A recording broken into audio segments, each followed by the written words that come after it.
Salsabila kelas 10 TJKT3 akan membahas tentang pengenalan dan basic Cisco. Nah, kita bakal bahas tentang user access mode yang ditandai dengan prompt switch. Pada mode ini, pengguna cuma dapat menjalani perintah dasar dan nggak bisa ngelakuin konfigurasi. Mode ini biasanya dipakai buat pengecekan sederhana. Terus ada juga privilege access mode dengan prompt switch tanda pagar. Mode ini biasanya dapat diakses dengan mengetik perintah enable. Pada tahap ini, pengguna udah bisa menjalani perintah penting seperti melihat konfigurasi yang sedang berjalan, tapi belum bisa melakukan konfigurasi secara langsung. Terus ada global configuration mode yang ditandai dengan switch config tanda pagar. Mode ini digunakan untuk melakukan konfigurasi sistem secara umum, kayak ngubah nama perangkat atau bisa disebut hostname. Terus bisa mengatur password sama ngebuat banner.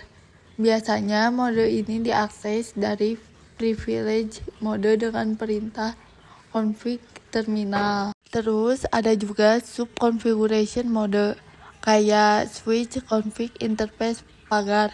Itu untuk konfigurasi interface.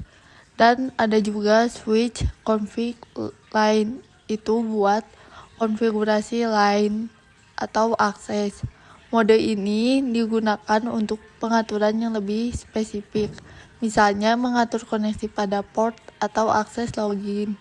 Terus di sini tuh ada contoh perintah basic config di Cisco. Terus itu ada contoh perintah basic config di Cisco. Nah, ada switch config hostname. Ini perintah buat ganti nama switch jadi SW1. Terus ada juga switch config pagar enable secret Cisco 123. Ini buat ngasih password ke mode privilege biar lebih aman. Terus ada switch config pagar banner MOTD. Akses hanya untuk administrator jaringan. Ini buat nampilin pesan peringatan pas orang mau login ke switch. Jadi kayak tulisan akses hanya untuk admin. Nah, sekarang kita bakal jelasin tentang konfigurasi password pada switch Cisco, baik buat akses langsung atau mau akses dari jarak jauh. Nah, yang pertama konfigurasi dilakukan pada konsol. Dengan perintah line konsol 0, yang artinya kita masuk ke pengaturan jalur konsol, yaitu akses langsung ke switch menggunakan kabel. Nah, setelah itu diberikan password dengan perintah password admin. Lalu aktifkan dengan perintah login, supaya setiap orang yang mau masuk harus melakukan password tersebut. Terus jika udah selesai, digunakan perintah exit untuk keluar dari mode konfigurasi tersebut. Terus selanjutnya ada konfigurasi untuk VTY yang digunakan untuk akses jarak jauh seperti telnet atau SSH. Perintah line VTY4 digunakan untuk masuk ke pengaturan akses remote, sama seperti sebelumnya. Terus password diatur dengan password admin dan diaktifkan menggunakan login, sehingga saat ada yang mencoba mengakses switch dari jarak jauh, mereka harus memasukkan password terlebih dahulu. Setelah itu keluar lagi dengan perintah exit. Nah, terakhir konfigurasi yang sudah dibuat harus disimpan menggunakan perintah write memory, supaya semua pengaturan tidak hilang ketika perangkat dimatikan atau di restart.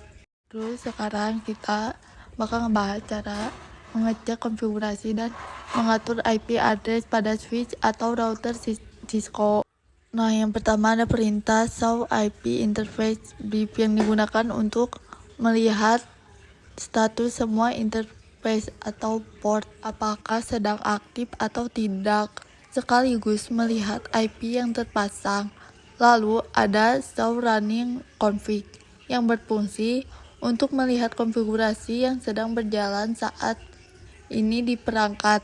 Sedangkan Show Startup Config digunakan untuk melihat konfigurasi yang sudah disimpan di memori, termasuk password yang sudah diset.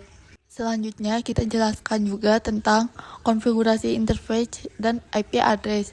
Perintah interface VLAN 1 digunakan untuk masuk ke pengaturan interface VLAN 1 yang biasanya dipakai sebagai jalur default untuk manajemen switch. Setelah itu diberikan IP address dengan perintah IP address 192.168.1.1, 255.1.255.255.0 yang artinya switch atau router diberi alamat IP tersebut beserta subnet masknya. Terakhir, digunakan perintah no shutdown untuk mengaktifkan interface, karena secara default interface bisa saja dalam keadaan mati atau shutdown, jadi harus diaktifkan dulu supaya bisa digunakan. Nah, setelah itu kita akan praktekin di aplikasi Cisco Packet Tracer. Nah, yang pertama kita tambahkan switch sama router. Terus kita hubungkan pakai kabel ya. Nah, kalau udah kesambung, kita tinggal pencet routernya. Terus masuk ke CLI. Nah, terus kita ketik no. Kalau udah gini, kita tinggal ketik enable atau bisa disingkat. Terus kita ketik lagi config T.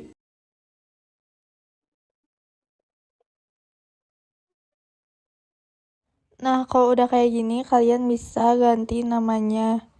Contohnya hostname R1. Nah, kalau udah kayak gini, kalian bisa tinggal kasih passwordnya ya. Ini aku passwordnya pakai enable secret 123. Nah, terus sekarang kita tinggal setting interface-nya. Kita ketik interface FA 0/0.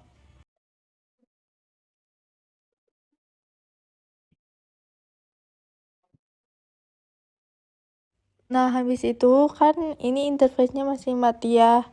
Nah, sekarang kita ketik no shutdown biar interface-nya nyala.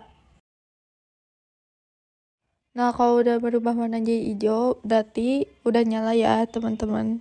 Nah, kalau udah kayak gini, kita tinggal ketik IP address-nya dan subnet masknya. 192.168.1.1 dan subnet masknya 255.255.255.0. Nah, kalau teman-teman mau nyoba pakai VLAN, caranya agak beda ya. Nah, yang pertama kita siapin dulu ya.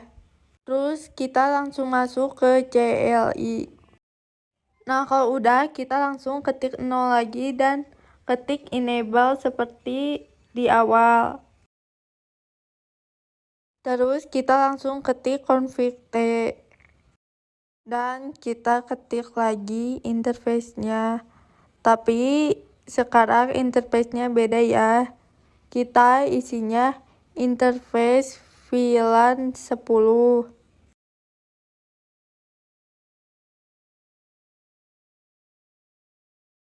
Nah, kalau udah kita tinggal balik lagi ke router. Karena ini kita buat VLAN 10, jadi kita ketiknya interface FA 0/0.10. Nah, kalau udah kayak gini, pastiin juga switch-nya udah dibuat dengan VLAN yang sama. Nah, mungkin cukup segitu aja ya materi tentang pengenalan basic Cisco.